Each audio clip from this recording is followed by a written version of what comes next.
just be honest about Bayley? I mean, for once, can we just be honest? Can we be transparent? Can we be open to the idea? Well, that's what we're going to do in today's video. And I think most people will agree with me on this, but I think there's also going to be those who don't, and that's okay. But I also think you're wrong. Bayley is preparing for the Elimination Chamber pay-per-view event, premium live event, if you will. This is a chance for her to go on to WrestleMania. Do I think she's going to beat the likes of Liv Morgan, a former women's world champion, Alexa Bliss, Bianca Belair, Naomi, all former women's champions, going on to WrestleMania 41 and challenging for a women's world title shot? No. Do I think she's going to go after Rhea Ripley? No. Could I be wrong? Yes. I just don't think so. That sets the tone. That sets the tone of today's video. While yes, Bayley had a breakout 2024, while yes, Bayley had an unbelievable 2024, winning the Women's Royal Rumble match, going on to WrestleMania 40, breaking up a stable in which she brought back Io Sky and Dakota Kai.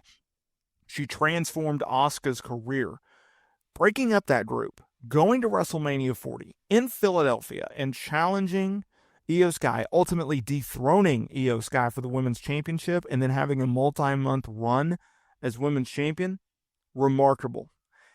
Even though Bayley has been around WWE for the better part of a decade, if not longer, even though Bayley has been a pillar of the WWE's women's division under this era, even though she was part of the evolution down in NXT alongside your Charlotte Flairs, your Paiges, your Emmas, your Becky Lynches, your Mercedes Monets, even though she found success in NXT as a lovable babyface, even though she found success initially on the main roster as that same character, only to reinvent herself, turning heel and completely changing the course of her career from just going down the drain to extending her career to a whole nother level, really turning the volume up on her personality and her persona and showing the fans this is who I am, but on a higher level, at a higher stage. Even though she has won multiple championships, she was part of introducing the Women's Tag Team Championships alongside Mercedes Moné. Even though she has been able to do nearly everything that there is to do in this business as a female talent. Here's the point of today's video. What an introduction. The fact is, can we just be honest, that Bayley has always been, and will likely always will be, underappreciated and overlooked in the eyes of the fan base. If you have looked at it, it is very crystal clear. Bayley has never been looked upon on the same level as a Becky Lynch, as a Charlotte Flair, or even a Mercedes Moné. Right? She just never has. In NXT, she was the last of the four horsewomen to get called up from NXT to the main roster. Why is that? Was it because of her in-ring look? Was it because of her promos? Was it because of her matches?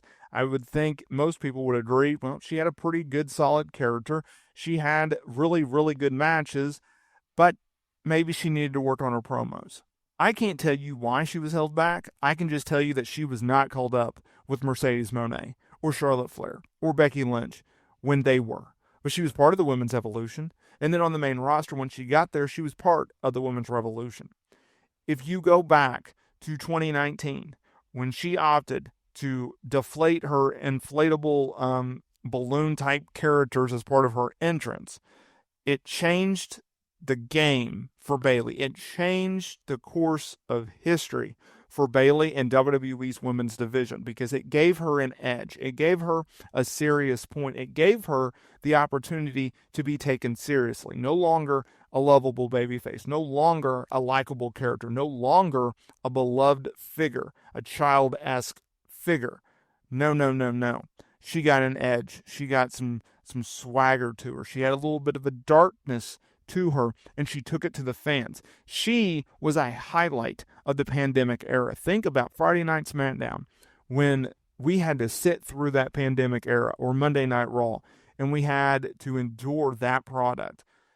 That was god-awful, right? But, there was some bright spots during the pandemic era. The Hurt Business, the resurgence of Roman Reigns as a top guy, as a heel in the bloodline, and then also Bayley. right? She was part of the highlights. Her and Mercedes Moné as a tag team, right? Phenomenal. If you don't have Bayley, you don't, I think, have the core of what the women's division has been for the last 10 years. If you don't have Bayley, you certainly do not have the women's tag team titles, right? Because even though you had the evolution, which Bayley was a part of, and even though you had somewhat of a revolution, it was Bayley and Mercedes Moné beating down the door of Vince McMahon, talking about how she and her wanted Mercedes Moné and Bayley, that being, wanted to see women's tag team titles created in WWE, and they got their wish. It was the right move by the company. And if you look at those set of titles, it really resonates, and it goes back to Bayley and Mercedes Moné. Those titles are only relevant when you have relevant top tier top stars as your champions. When it's Mercedes Moné and Bayley, or if it's Bayley and X, or if it's Jade Cargill and Bianca Belair, those titles are relevant because of those stars. But if you have the Iconics, or Chelsea Green and Piper Niven, or Isla Dawn and Alba Fire, or Isla Dawn and Alba Fire. Obviously, Dawn is no longer there. I don't know why they released her, but whatever. You look at those champions, they weren't taken necessarily seriously, right? In a day and age where WWE is more picky than ever when it comes to who's on their premium live events, well, they kept it very relative to who is on those cards. And most of the time, if it was a notable feud, your Jade Cargills, your Bianca Belairs, your Mercedes Moné's, your Baileys would get on those cards, right? That's what tells you who's at the tippy top of the industry. When you can literally take the titles from not being anything to being defended on premium live events. Bayley is one of the reasons for that. I think you have to credit Bayley and the rest of the women for the introduction of the Women's Intercontinental Championships, the introductions of the Women's United States Championships. Did they necessarily need those titles? Maybe not both. I think they needed definitely a mid-card title, but you have to, you insist on doing a brand split, so I guess you need two titles there. I think Bayley is going to help shape the women's division for the next 2 to 3 years. You look at all of the talent down in NXT, she's going to be able to get to mix it up with those stars. She's also going to get to mix it up with a Jade Cargill. Obviously, she put over Tiffany Stratton very, very well throughout their feud. But you look at your Julias, your Roxanne Perez's, your Stephanie Valkers, your Jada Parker's, your Cora Jades, all those down in NXT, they're going to be able to come up to the main roster, and they're going to get to mix it up with Bayley. They're going to get shined on by Bayley. And I think that's going to be a very, very interesting dynamic. And I think she's going to help mold the generation that is to come.